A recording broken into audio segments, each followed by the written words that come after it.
नमस्कार, मैं हूं आपके साथ गौरव राजेंद्र। आज बुलेटिन की शुरुआत करते हैं। खबर नई दिल्ली से है, जहां पर श्रीलंका के 70वें स्वतंत्रता दिवस के अवसर पर आयोजित समारोह को संबोधित करते हुए सरकार के प्रतिनिधि उच्चायुक्त महेशिनी कोलोन ने जो भारत श्रीलंका के ऐतिहासिक और घनिष्ठ संबंधों को रेखांकित किया।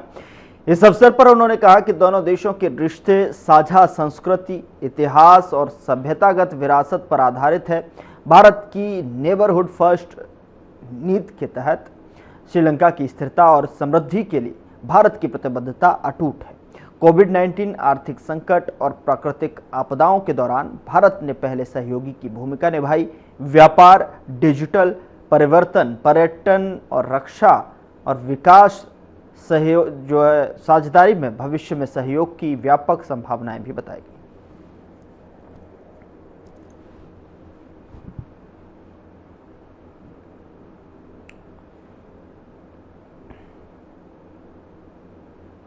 थाना दादरी क्षेत्र के ग्राम रामपुर फतेहपुर में एक शादी समारोह के दौरान हुई हिंसक घटना में पुलिस ने सख्त कार्रवाई की है।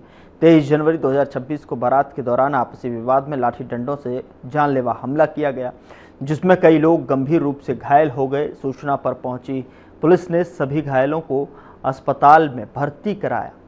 मामले में 34 नामजद और 10 से 15 अज्ञात के खिलाफ गंभीर धाराओं में मुकदमा दर्ज किया गया। विवेचना के दौरान पुलिस ने अब तक 12 आरोपियों को गिरफ्तार कर जेल भेज दिया है, जिसमें इनामी आरोपी भी शामिल हैं। शेष फरार आरोपियों की गिरफ्तारी के लिए टीमें गठित कर लगातार प्रयास किए जा रहे हैं।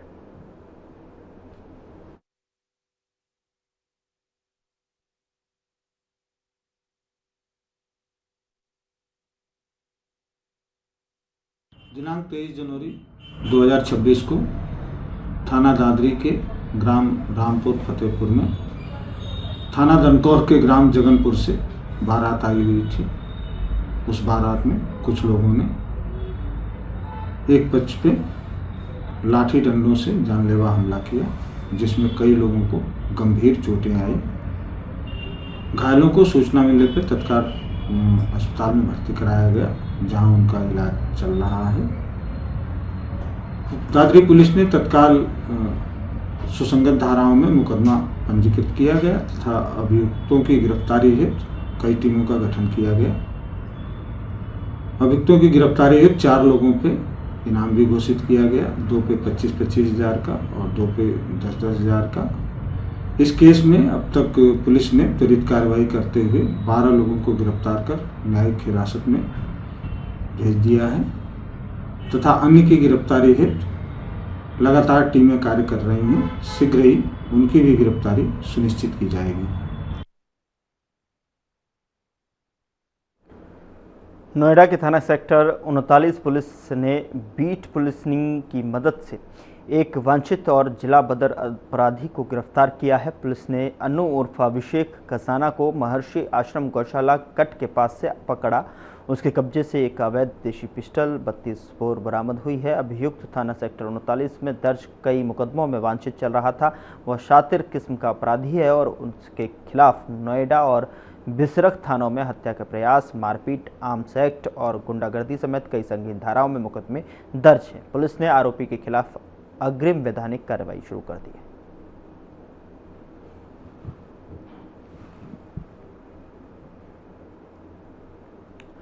कमिश्नरेट गौतम बुद्ध नगर की सेक्टर 39 पुलिस और नोएडा सर्विलांस टीम ने 4 पहिया वाहन चोरी करने वाले गिरोह का भंडाफोड़ करते हुए 6 शातिर चोरों को गिरफ्तार किया है। आरोपियों के कब्जे से 3 चोरी की कारें, 2 फर्जी नंबर प्लेट, चोरी के उपकरण और वारदात में प्रयुक्त हुंडई ओरा कार बरामद हुई है।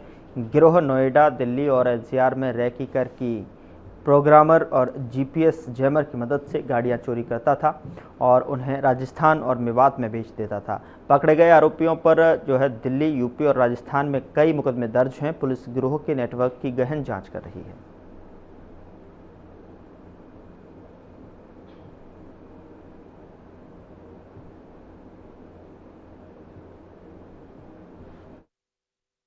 जनपद गौतम बुद्ध नगर में अपराध एवं अपराधियों के खिलाफ लगातार अभियान चलाया जा रहा है। सीपी मैम के निर्देशन में कई सारी टीमें बनाई गई हैं और लगातार वो अपराधियों पे कार्रवाई कर रही हैं। इसी क्रम में एडीसीपी नोएडा और एसीपी 1 प्रवीण के नेतृत्व में जोन में टीमें बनी हुई थी और आज एक गैंग बस्ट हुआ है पूरा, जो थाना 39 की टीम ने बस्ट किया है और इसमें SWAT और सर्विलांस की टीमें लगी हुई थी, जिसमें इंस्पेक्टर स्वयं इसका नेतृत्व कर रहे थे। ये पूरे 6 अपराधी जो मुख्य रूप से क्षेत्र में घूम घूम करके रेकी करके गाड़ियों की चोरी किया करते थे, 4 व्हील खासकर वो टारगेट किया करते थे और उसके बाद ऑन डिमांड वो लोगों को बेचा करते थे। अभी ये गैंग पकड़ा गया है। इसका मुख्य मास्टरमाइंड जो है समीर उर्फ दाऊद उर्फ कुंजा, वो अपने अन्य साथी सलीम, आजाद, मोहसिन और सालिम इनके साथ मिलकर के जो टैक्सी गाड़ी थी ब्रेजा उससे रेकी करते थे और अन्य गाड़ियों को टारगेट करके सुनसान भीड़ भाड़ वाले स्थान या कहीं भी मॉल के आसपास से या टैक्सी स्टैंड से चोरी कर लिया करते थे और उसके बाद ले जा करके दिल्ली एनसीआर रीजन में ऑन डिमांड सप्लाई किया करते थे, बेचते थे उसको और उससे आर्थिक लाभ प्राप्त करते थे। अभी ये गिरफ्तार हुए हैं, इनके पास से कारों की बरामदगी हुई है। इनके जब आपराधिक इतिहास के बारे में जानकारी की गई तो ये पता चला कि समीर उर्फ दाऊद उर्फ कुंजा लगभग इसके 14 आपराधिक इतिहास है। इसके साथ इसके जो अन्य साथी हैं उनपे भी सालिम, आजाद और सलीम, मोहसिन पे इनपे भी लगभग आधा दर्जन के आसपास मुकदमे हैं। लगातार दिल्ली, राजस्थान, गाजियाबाद, नोएडा, अमरोहा, संभल आदि अन्य स्थानों पे भी इनके खिलाफ मुकदमे हैं और लगातार क्षेत्र में घूम घूम करके ये चोरियां किया करते थे, महफिल चोरी करते थे और उसको ले जाकर के दूसरों को बेचते थे। अभी गिरफ्तार हुए हैं, बरामदगी सुनिश्चित की गई है। उत्तर प्रदेश पुलिस ने विभिन्न जनपदों में प्रभावी कार्रवाई करते हुए चोरी, मादक पदार्थ तस्करी और अवैध हथियारों से जुड़े मामलों का खुलासा किया है।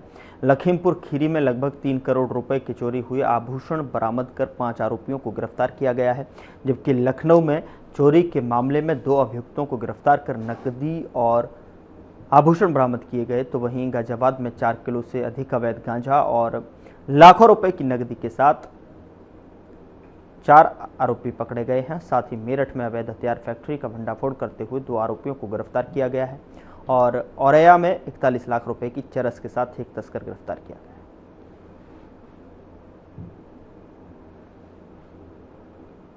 मुख्यमंत्री योगी आदित्यनाथ ने लंबित आवासीय और व्यावसायिक मामलों के निस्तारण के लिए एकमुश्त समाधान योजना 2026 लागू करने के निर्देश दिए। उन्होंने कहा कि योजना जनहित में हो और लंबित देयों का मानवीय और पारदर्शी समाधान सुनिश्चित किया जाए। एक मुश्त भुगतान पर छूट और किस्तों की सुविधा देने के साथ प्रक्रिया को पूरी तरह ऑनलाइन और यूजर फ्रेंडली बनाने को कहा गया।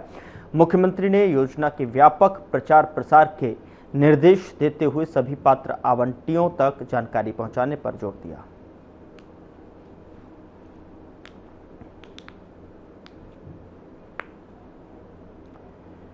लखनऊ में आज मुख्यमंत्री के अपर मुख्य सचिव संजय प्रसाद प्रदेश में चल रहे विकास कार्यों की प्रगति की समीक्षा करेंगे और यह समीक्षा मुख्यमंत्री के निर्देश पर शासन की वरीयता वाले कार्यों को लेकर की जाएगी और एनआईसी के माध्यम से होने वाली बैठक में सभी कमिश्नर, डीएम, सीडीओ और नए आयुक्त ऑनलाइन जुड़ेंगे। सूत्रों के मुताबिक समीक्षा के बाद अधिकारियों के प्रदर्शन के आधार पर तबादलों की संभावना जताई जा रही है।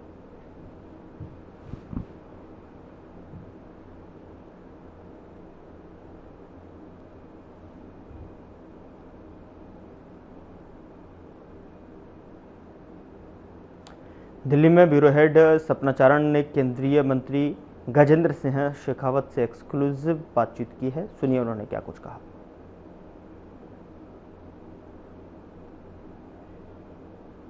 मौजूद है, उनसे हम बातचीत करेंगे टूरिज़्म को लेकर। सर, टूरिज़्म को आपने इतना बढ़ावा दिया है, आज के समय में टूरिज़्म को लोग इतना जान रहे हैं। हमारे देश के जो ऐसे स्थान हैं जिनको लोग पहले जानते नहीं थे और आज के समय में उन स्थानों को आपने इतना अच्छा कर दिया है, वो टूरिज़्म के नाम पर जाने जा रहे हैं। सर, क्या देखिए, मुझे लगता है कि मुझे 10 साल 11 साल माननीय प्रधानमंत्री जी के शासन के होने के बाद में इस प्लेटफॉर्म पर, इस मंत्रालय में, इस वर्टिकल पे काम करने का अवसर मिला। जो कुछ आज हम देख पा रहे हैं, जो परिवर्तन देख पा रहे हैं, ये पिछले 11 साल में माननीय प्रधानमंत्री जी के नेतृत्व में देश को बदलने के जो उनका प्रयास था और एक लक्ष्य को लेकर के देश को आगे बढ़ाना, इसको लेकर के जो उन्होंने जिस तरह से प्रयत्न किया, उसका परिणाम है। टूरिज्म के लिए सबसे पहली आवश्यकता थी वो बेसिक इंफ्रास्ट्रक्चर की थी। माननीय प्रधानमंत्री जी ने बेसिक इंफ्रास्ट्रक्चर को खड़ा किया, दुरुस्त किया। नए हाईवेज बने, नए एक्सप्रेसवेज बने, नए एयरपोर्ट बने, न्यू इरा की रेलवे नेटवर्क बना, पूरा रेल जो है वो इलेक्ट्रिफिकेशन हो गया। Vande Bharat express, Amrit Bharat express, Vande Bharat sleeper express बनी, नए वाटरवेज भारत में बने। इंफ्रास्ट्रक्चर के इतर दूसरी आवश्यकता होती है कि भारत जैसे विशाल देश में डोमेस्टिक टूरिज्म के पोटेंशियल को ग्रो किया जाए। एक तरफ प्रधानमंत्री जी ने देखो अपना देश लोगों का आह्वान किया, देश के लोगों को देश देखने के लिए अनुरोध किया, वहीं दूसरी तरफ उनके नेतृत्व में जिस तरह के फैसले और निर्णय हुए, उनके चलते हुए देश में करोड़ों लोग, अनुमान किया जाता है लगभग 25 से 30 करोड़ लोग गरीबी की रेखा से बाहर निकल पाए। गरीबी की रेखा से व्यक्ति बाहर आता है तब उसके जेब में डिस्पेंसेबल इनकम होती है, तो वो पहले तीर्थाटन के लिए या पर्यटन के लिए घर से निकल करके जाता है। इसी तरह से मध्यम वर्ग के लिए टैक्स रिबेट्स जिस तरह से की गई,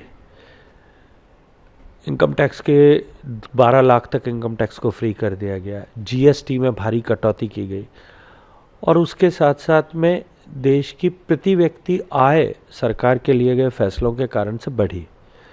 इन सब का भी टूरिज्म पर पॉजिटिव इम्पैक्ट हुआ। और तीसरा, जो टूरिस्ट डेस्टिनेशन है वहाँ इम्प्रूवमेंट हो, डेवलपमेंट हो, वहाँ जाने वाले यात्रियों के ओवरऑल सुविधा के स्तर और अनुभव के स्तर को हम ऊपर उठा सकें। इस दृष्टिकोण से प्रधानमंत्री जी के नेतृत्व में स्वदेश दर्शन की पहली और दूसरी और प्रसाद की योजनाओं को हमने धरातल पर उतारा। आज उसका प्रभाव है जो हम सबको दिखाई देता है। तो मैं ये मानता हूँ कि पिछले 10 वर्षों में माननीय प्रधानमंत्री जी के नेतृत्व में जिस तरह से सरकार ने जो ठोस कदम उठाए थे, जो नीतिगत निर्णय किए थे, उनका लाभ आज टूरिज्म सेक्टर को मिल रहा है। और मुझे सौभाग्य मिला है 11-10 साल बाद में इस मंत्रालय में काम करने का, तो मैं मानता हूँ कि जो यश मुझे मिल रहा है ये सब पिछले 10 साल में जो कुछ हुआ है उसके परिणाम स्वरूप है। अगर कल्चरल डिपार्टमेंट की बात करें, जो कि आप देख रहे हैं, सर पहले इतना कल्चरल डिपार्टमेंट को कोई नहीं जानता था, लेकिन आप टूरिज्म के साथ साथ हर जगह कल्चर को भी लेकर आ रहे हैं, संस्कृति को भी लेकर आ रहे हैं, सर उस पर कुछ कहना? देखिए, माननीय प्रधानमंत्री जी का स्पष्ट सोच है कि जो देश और समाज अपनी संस्कृति पर गर्व नहीं करता वो कभी प्रगति नहीं कर सकता। इसीलिए उन्होंने मंत्र दिया, विरासत भी और विकास भी। हम अपनी विरासत का, अपनी धरोहर का संरक्षण करें, देश उस पर गर्व करे, अभिमान करे। इस तरह के तमाम फैसले लिए गए, इस तरह के तमाम इनिशिएटिव्स लिए गए। उसके चलते हुए आज भारत के सांस्कृतिक विविधता को अनुभव करने के लिए भारतीय घर से निकल करके जाने लगे। संस्कृति और पर्यटन दोनों ऐसे विषय हैं जिनको कभी अलग अलग नहीं रखा जा सकता, अलग अलग देखा भी नहीं जा सकता और अलग अलग उन पर काम भी नहीं किया जा सकता। ये दोनों सामूहिक रूप से साथ मिलकर के आगे चलने वाले सेक्टर्स हैं। So always tourism follows the culture, ऐसा पूरी दुनिया में माना जाता है। और भारत की जो सांस्कृतिक विविधता है, भारत में जिस तरह से खान पान की, बोली की, भाषा की, संस्कृति के विभिन्न आयामों की जो विविधता है, वो आज भारत के पर्यटन की सबसे बड़ी ताकत देशी सैलानी के लिए भी और विदेशी सैलानी के लिए भी है। सर अभी हाल ही में हम सब ने सोमनाथ मंदिर में जो इतना बड़ा कार्यक्रम हुआ था उसको देखा था, जिसमें कल्चर डिपार्टमेंट की बहुत बड़ी भूमिका थी, जिसको आपने बहुत एडवांस लेवल पर किया था, तो उसके लिए अगर आप कुछ बताना चाहें। देखिए, सोमनाथ पर जब पहला हमला हुआ, गजनी के महमूद ने जब पहली बार सोमनाथ को ध्वस्त किया, लूटा, उसको 1000 वर्ष पूरे हुए।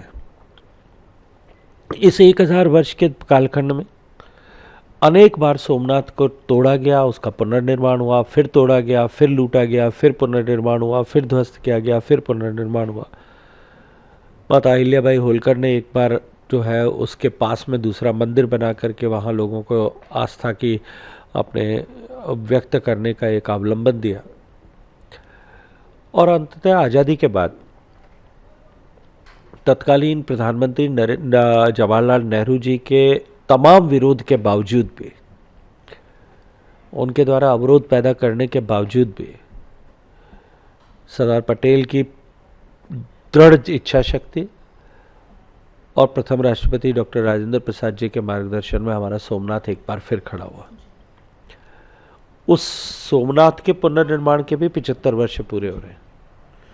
तो एक ऐतिहासिक अवसर था और माननीय प्रधानमंत्री जी की प्रेरणा ये थी कि सोमनाथ केवल एक मंदिर और आस्था का केंद्र नहीं है, निश्चित रूप से पहला ज्योतिर्लिंग होने के नाते देश के करोड़ों करोड़ों लोगों की आस्था उसके साथ जुड़ी हुई है, लेकिन उसके इतर वो भारत की रेजिलियंस का प्रतीक भी है, भारत की अदम्य जिजीविषा का प्रतीक भी है कि हमें चाहे कितने भी मिटाने की कोशिश की जाए, आखिर हम फिर उठ खड़े हुए।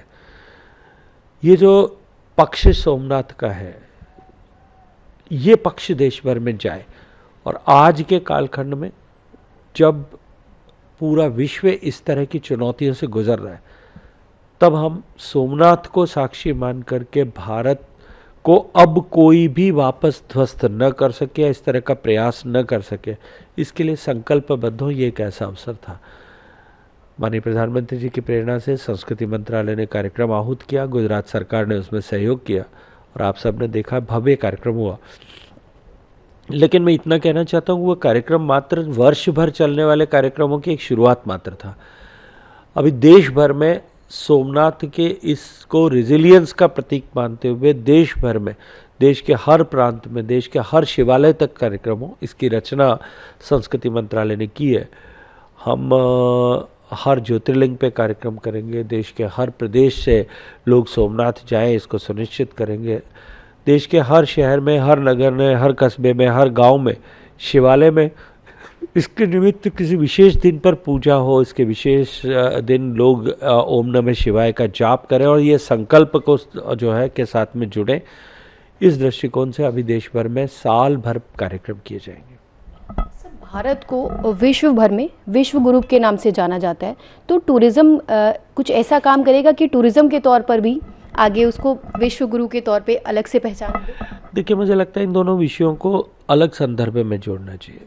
भारत की संस्कृति, जैसे मैंने कहा कि 10,000 से भी ज़्यादा साल की निरंतरता वाली सब संस्कृति है। भारत की संस्कृति दुनिया में एकमात्र ऐसा भारत एकमात्र देश है जहाँ विविधताओं की संस्कृति है। इस ताकत को हम हार्नेस करें, इस ताकत के पोटेंशियल को हम हार्नेस करें, तो निश्चित रूप से भारत पर्यटन का एक बड़ा केंद्र बन सकता है। आज भी अगर देशी और विदेशी दोनों सैलानियों की संख्या को जोड़ा जाए तो भारत के पर्यटन का कोई सानी नहीं है दुनिया में, हम आज भी सबसे बड़े हैं। लेकिन जब केवल हम इंटरनेशनल टूरिस्ट की बात करते हैं तो हम कहते हैं कि ग्रीस में 40 मिलियन मतलब 4 करोड़ पर्यटक जाते हैं, थाईलैंड में 4 करोड़ पर्यटक जाते हैं, फ्रांस में 10 करोड़ पर्यटक साल में जाते हैं, जबकि भारत में ये संख्या 2 करोड़ है। इसको बढ़ाने की दिशा में हम किस तरह से काम करें, ये हमारे लिए प्राथमिकता है। लेकिन अगर इसके साथ साथ में यदि हम डोमेस्टिक टूरिज्म पोटेंशियल को देखें तो केवल काशी विश्वनाथ के मंदिर में पिछले 1 साल में 7.5 करोड़ लोग गए थे। केवल अयोध्या के राम मंदिर में 4-5 करोड़ लोग गए होंगे। उज्जैन के महाकाल लोक में 7 करोड़ से ज़्यादा लोग गए थे और हमारे महाकुंभ में 66 करोड़ लोगों ने डुबकी लगाई थी। अभी माघ मेला संपन्न हुआ है, लगभग 30 करोड़ लोग वहाँ गए होंगे। तो ये जो हमारा डोमेस्टिक टूरिज्म है, इसकी ताकत जो है, इसको भी साइमल्टेनियसली ग्रो करना पड़ेगा और इन दोनों को अगर एक साथ रख के देखा जाएगा तो हम आज भी विश्व के सबसे बड़े पर्यटन के केंद्र हैं। आने वाले समय में हमारे देश में इंटरनेशनल टूरिस्ट और अधिक आए और उनके लिए भी भारत एक नए आकर्षण के रूप में उभरे, इसके लिए हम सब लोग संकल्पबद्ध होकर के काम कर रहे हैं। थैंक यू हमारे साथ बातचीत करने के लिए। तो ये थे हमारे साथ गजेंद्र सिंह शेखावत जी, जिन्होंने हमसे बातचीत की। दक्षिण एशिया में कार्यरत वरिष्ठ विदेशी पत्रकार डॉक्टर वायल अब्बाद से खास बातचीत की ब्यूरो हेड सपना चारण ने। इस बातचीत में क्या कुछ खास रहा, आपको सुनाते हैं। So today we have very special guest with us, Dr. Wael Awad. He is a president of FCC as well as very senior journalist, also very renowned person or eminent personality we have. So first, you are welcome to our channel. Thank you so much. A pleasure having you with me. Yeah. So I wanted to ask first question. You have just inaugurated with a very eminent persons in your program yesterday. Indian Arab Chamber, you have did the inauguration. Will you please tell us? Oh yes, this is actually one of the main achievements of the India-Arab relationship that we are having the second ministerial meeting at the second summit, with the conference taking place in India. And because of that summit, we had at the sideline the launching of this chamber. This chamber is the sole representative recognized by India and the Arab world. It focused mainly on the trade and economy and industry, and also about the cultural relation between India and the Arab world. As you know, our relation is deeply rooted in history, and we have a 5,000 millennia where people used to contact and communicate and travel all the way and meet each other. So if we can join the two civilizations together and revive the old ties with the contemporary history, that's what our chamber is going to do. It will be a platform for the bringing people together and improving the investment opportunity in both sides. Can you please tell us about more the yesterday events? So many eminent personalities were there. Many ministers were there. MOS Kirti Vardhan was also there. Yes, the Honorable Minister of State, Mr. Kirti, he was there, and he was our chief guest, and we had the Arab League Secretary General Ahmad Abul Ghait, and we had also the Honorable Secretary General of the India, the Arab Chambers, Chamber Union, and he was also with us, Union of Arab Chambers, and he's a former minister. And plus, because of the event taking place in India, we had so many of the Arab dignitaries and ministers attending the event, including a large number of Indian corporate and investors, including Naveen Jain and Doval, and name it, and many of the Indian company. So that shows you also how much is people attached to this chamber to improve the relation, and that itself, the party by itself, the event by itself, is speaking volume about the people acceptance and willingness to do business. You know, Sapna, we have 10 million Indian are living in the Gulf country. Yeah. We have 14 million Indian visiting the region annually. We have more than $50 billion revenue coming. So this by itself, the Indian presence in the Gulf country, is an asset. And that shows you that there is a trust-based relation between India and the Arab world. It's not only buyer and seller. As you know, the relation is built on the trust and exchange of knowledge, civilization, scientific. Indian zero traveled to Arab country, Arab numerical came to India. The books of Indian textbook were in Cairo, and it was also in Baghdad. And the Indian university like Nalanda and Takshashila both have received Arab scholars. So that is the historical ties we wanted to build on. Yeah. If we again ask about the chamber which inaugurated yesterday, so what will be the major work of that chamber? The major work of the chamber, of course, will be attesting most of the contract taking place in India. We will issue the certificate of origin. We will start having a program of having seminar, exhibition from different Arab countries. And also we are linked to 22 Arab chambers in the Arab world. North African countries, all Arabs, and then you have the GCC, then you have West Asia. So all these countries will be sending us there. फिलहाल bulletin में इतना ही। नमस्कार।